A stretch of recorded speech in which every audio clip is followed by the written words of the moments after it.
Cricket പ്രേമികളായ കേരളക്കരയ്ക്ക് ലഭിച്ച വലിയ വിരുന്നായിരുന്നു Kerala cricket league.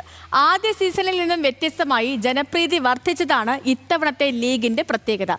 ദേശീയ ശ്രദ്ധയാകർഷിച്ച ലീഗിലെ ഒരു പിടി താരങ്ങളെ ഇനി IPL-ലും കാണാം.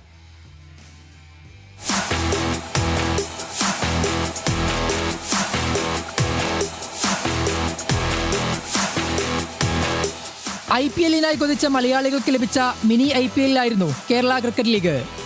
ആദ്യ സീസണിൽ നിന്ന് വ്യത്യസ്തമായി വലിയ ജനപ്രീതി രണ്ടാം സീസണിൽ ലീഗിന് ലഭിച്ചു. കളി കാണാൻ സ്റ്റേഡിയത്തിലേക്ക് ആയിരക്കണക്കിന് ആളുകളെത്തി.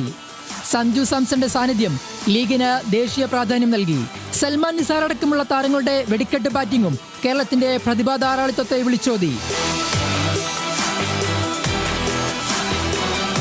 ബാറ്റിംഗിലും ബൗളിംഗിലും ഒരുപിടി പുത്തൻ താരങ്ങളെ കൂടിയാണ് കേരളക്കരയ്ക്ക് KCL സമ്മാനിച്ചത്.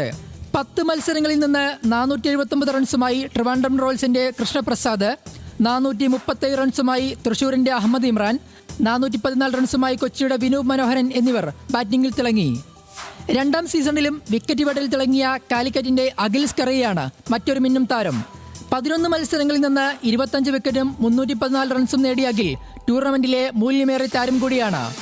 ടൂർണമെന്റിലെ മികച്ച സ്ട്രൈക്ക് റേറ്റ് ഉള്ള കൊച്ചിയുടെ മുഹമ്മദ് ആഷിഖാണ് മറ്റൊരു സൂപ്പർ താരം. ബൗളിംഗിൽ 16 വിക്കറ്റുമായി തിളങ്ങിയ താരത്തിന്റെ അവസാന ഓവറുകളിലെ വെടിക്കെട്ട് ബാറ്റിംഗാണ് പല മത്സരങ്ങളിലും കൊച്ചിക്ക് മികച്ച സ്കോർ നേടാൻ സഹായിച്ചത്. സഞ്ജുവിന്റെ സഹോദരൻ എന്നതിനു പുറമെ ഓൾറൗണ്ടറായും നായകനായും സാലി സാംസണും സീസണിൽ തിളങ്ങി.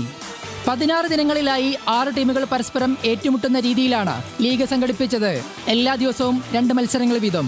ലീഗിൽ കൂടുതൽ ടീമുകളെ ഉൾപ്പെടുത്തി ടൂർണമെന്റ് വിപുലീകരിക്കുന്നതിനോടൊപ്പം മറ്റ് സ്റ്റേഡിയങ്ങളിൽ കൂടി കളിയെത്തിയാൽ കേരളത്തിന്റെ ഭാവി ക്രിക്കറ്റിന് KCL മുതൽക്കൂട്ടാകും. Sports desk, news Malayalam.